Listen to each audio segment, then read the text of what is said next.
Conceive, believe, achieve. This is former UFC middleweight champion of the world, Michael Bisping. Paddy the Baddy here. You're listening to Combat Sports UK. And you're watching Combat Sports UK. Lewis Glover for Combat Sports UK. And today I am joined by undefeated UFC heavyweight Mick Parkin. How you doing, man? Thanks for joining. Cheers, mate. Yeah, I'm good. All good. Excellent, excellent. Now we got a fight on the horizon. You're heading over to the UFC APEX to compete against Caio Machado. But before we dive into that fight, I just want to take you back to your UFC debut in July. You made it in front of a home crowd in the O2 Arena. Just tell us a little bit about that experience. Now you've had the dust has settled. You're now looking ahead to your next opponent. What a crazy ride that must have been for you. Oh, it was amazing. I think it was absolutely perfect to have my first fight in the UFC at London in front of a home crowd. Just as well as all my friends and family could go. Obviously, this one's Vegas. Not many people's going to get to that one. It's hard to get into the Apex as well anyway. Yeah. So the more that happen in America, the less likely is people to come and see us. And I know a lot of people wants to start fighting the UFC don't get the chance to fight in the UK card. It's only recently, the last year or two, hasn't it, while it started coming. So I think it was perfect. Hopefully it comes a little bit more now, and hopefully I can get like at least one in the UK. But I'm not fussed. Obviously, I'll just go where I'm told, really. Yeah, fair enough. But the Apex is not unfamiliar territory for you. You fought there on Dana White Contender Series, where you earned your contract into the UFC. The guy you're taking on, Machado, he's also a fellow Dana White Contender Series alum, based out of Canada. What do you know about him, and sort of, how do you see this fight playing out in a few weeks' time?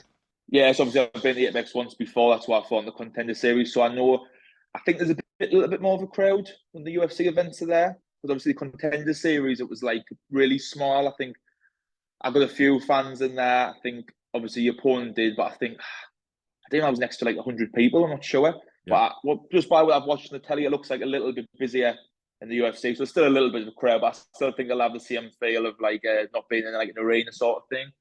So obviously I know what to expect now. I've done that before. I fought once in lockdown as well, while it was like zero crowd. So it's a bit weird, but used to it now. And yeah, my opponent, I think I watched him win the Contender Series because I like to watch it anyway. And especially as a heavyweight, I'll always check in because it seems the UFC like to match Contender Series people up with Contender Series people at first. It seems that way. Yep. I always watch them and say like the good ones and stuff like that. And obviously, I got the name, re-watched them and saw what he's like. And yeah, I think it's a good matchup for me. He's definitely dangerous because he's an orthodox. He's like a bit of a wild strike, I would say, but that's sometimes when you get caught. So I don't know the dangers of him, but I'm training for every little aspect of the fight, which the way I think it'll go. So there's not going to be no easy fights now. So I respect everybody, and I know it's heavyweight MMA, so you don't want to be getting caught. So I definitely think it's a favourite matchup for me though as well. Does the fact that the octagon itself in the Apex is a smaller size? I think it's about 10 feet smaller, and especially with two big boys being in there, does that change how you're preparing for the fight a little bit and sort of distance and fight management? Well, I think it's still a lot bigger than most people's cages are used to. Like the local shows, they usually got smaller cages. Yeah. So even when I fought in the Apex, I still thought, oh, it's bigger than what I'm used to. Obviously, UFC London, the cage, I think it's a full 30-foot one. Yeah. So that's like huge. I remember my friend, Big Phil, he'd obviously fought in the UFC cage. He's like, oh, the first time, I remember thinking, Jesus, he's like miles away from us. And so he said that. So I knew what to expect to be the big one. But I do mostly training, like the cage at home is like a smaller one anyway. So I'm used to the smaller cage anyway. Just the bigger cage is obviously a plus.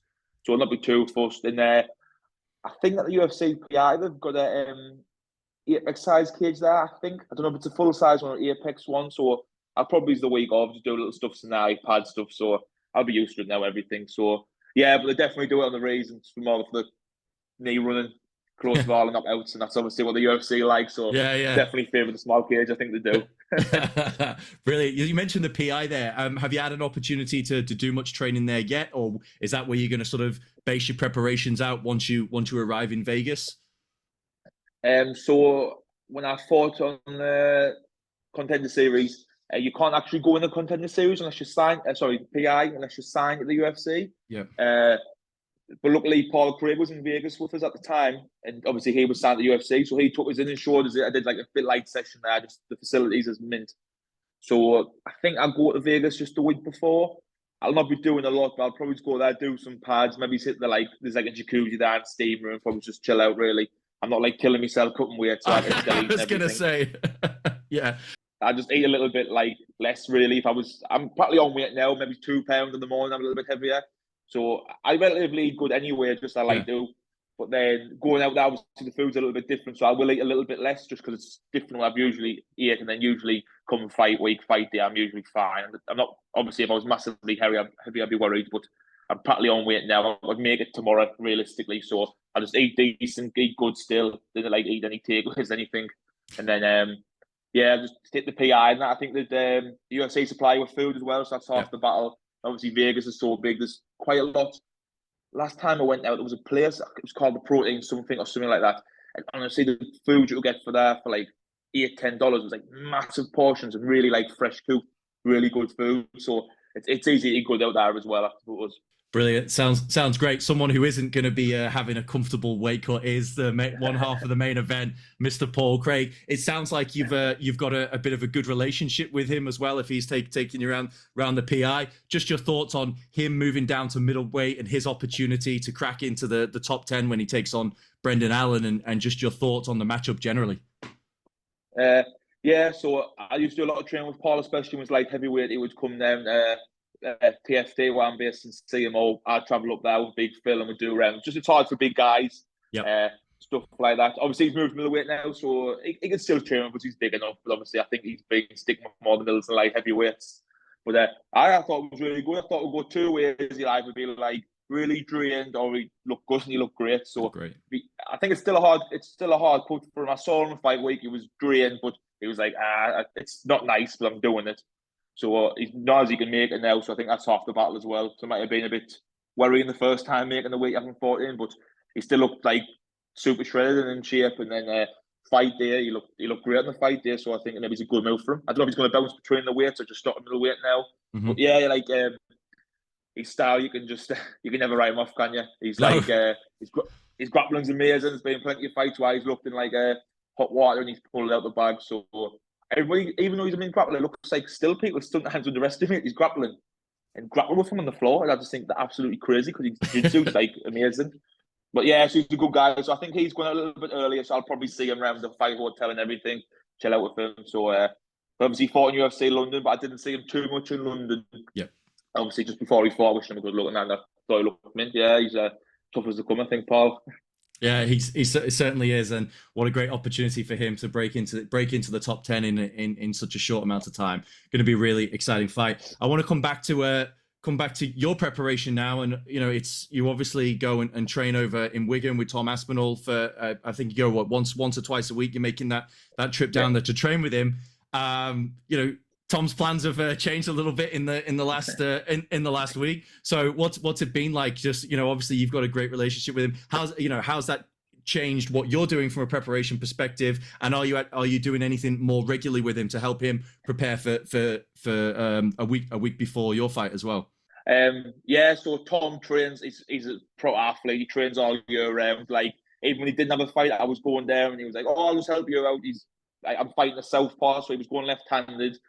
Help me out as much as possible. So he's great to be around. There's loads of heavyweights there. So I travel down, like usually Monday, Tuesday. Travel down early Monday morning, train the Monday morning, train Monday night, then train Tuesday morning, come back up here, back to Sunderland.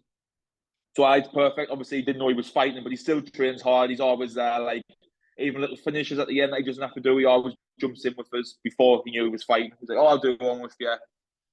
He's still been sparring quite regularly and stuff like that, so he's definitely fit. But obviously, just out the blue for him as well. He got the call, and then obviously jumped at the chance. He's always fit. He's always looks good. So I think it's his time. Really, it's felt perfectly for him, and I think a lot of people will be happy with that matchup as well, rather than the Jones and Stipe thing. I know people like to watch Jones, but I think a lot of people are happy with the matchup, and it's probably it's the two fastest finished heavyweights in the UFC. I think ever really judging by the average fight time, it's like 2 minutes between them or something. Like I think Tom's like a couple of seconds less than him. So, is there any way this fight's getting out the first round? I've been very surprised at the both fast starters.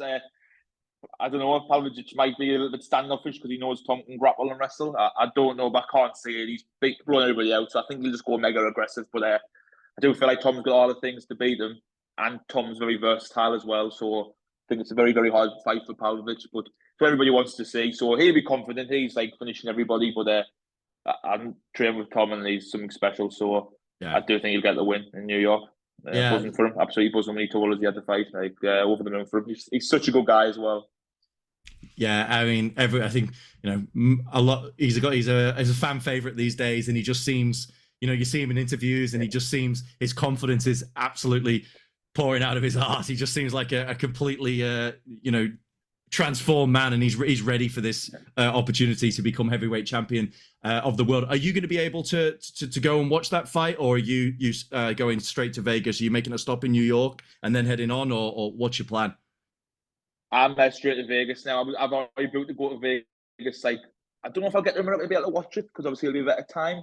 I'm not sure what time I get to Vegas. I definitely leave like early Saturday morning, but so hopefully I get to America at a decent time. I'll be able to watch it like because their time it's better for them. The New York cards just like that. So hopefully I get that and get to tune in. But no, I'm going straight to Vegas. So I'll go to Wigan Monday, Tuesday again, see him and train with him, and then see. But I think he'll be going there pretty soon, realistically.